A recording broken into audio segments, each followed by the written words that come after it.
grounds tutorial video that I'm doing. I'm going to jump straight into this one, put it together real fast for you. This is just how I survive in the game a little bit. So I'm going to look at, first off, how I plan where I'm going to go. So I basically line the aeroplane up with the start of the path. I look at the trajectory of the plane, and then I measure out about one full grid square from the trajectory of the plane, and somewhere within that vicinity is where I'm going to try and drop. When I'm dropping in there, from the plane trajectory to getting out there is generally about as far as you can go without opening your parachute early, so that's how I do it.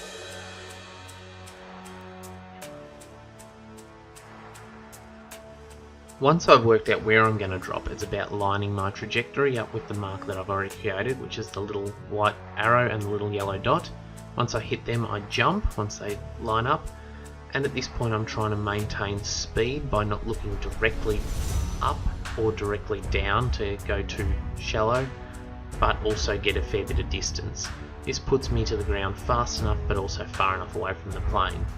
And as I open the chute, I'm just having a quick look around me to see if there's anyone parachuting in my general area. And just as I get close to the ground, I'm looking for shadows. I'm looking for shadows of other parachutes on the ground near me.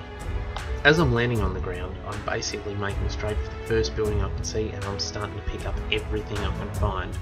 I maintain crouch position as I'm moving around, listening for other players' footsteps until I'm fairly sure that there's no one else in the area, and then I'll start moving a bit more freely. Once I get a primary weapon I'm more happy with, I start really sorting out my inventory, looking at the items that I've got, organising my backpack, deciding what I'm going to keep, what accessories I'm going to use, and what I'm going to throw away, basically.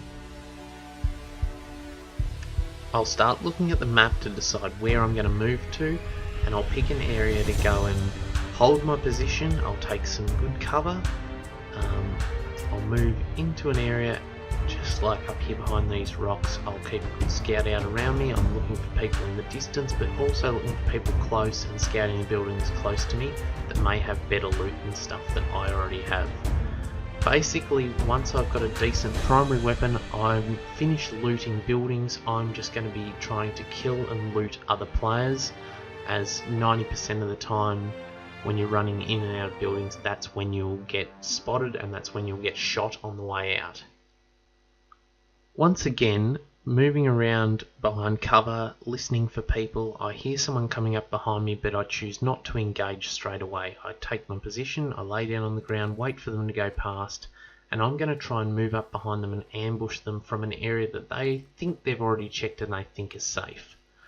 As I move, I'm taking cover behind trees, basically moving slowly. I hear some gunfire. I'll take straight to the ground, not sure if it's at me or not, but I'll move around, get closer to cover, spot someone. This is the person I was chasing earlier. I take him down, and as I'm doing this, I spot someone out in the distance. At this point, I'm not sure if I've been spotted or not, so even though I don't expect to kill with this fire, this is more suppressing fire. I want a couple of seconds just to loot this body, a few rounds on them and they've taken cover. Now as he moves in close, I'm using cover. A lot of my shots here, the first few will be at them, but a lot of my shots become suppressing fire rather than actual fire on target. I'll just shoot at the side of the tree and try and force him to move out from one side to the other. I hope this video has helped you play PUBG a little bit better, and I hope that we'll get you a few chicken dinners into the future. Thanks for watching.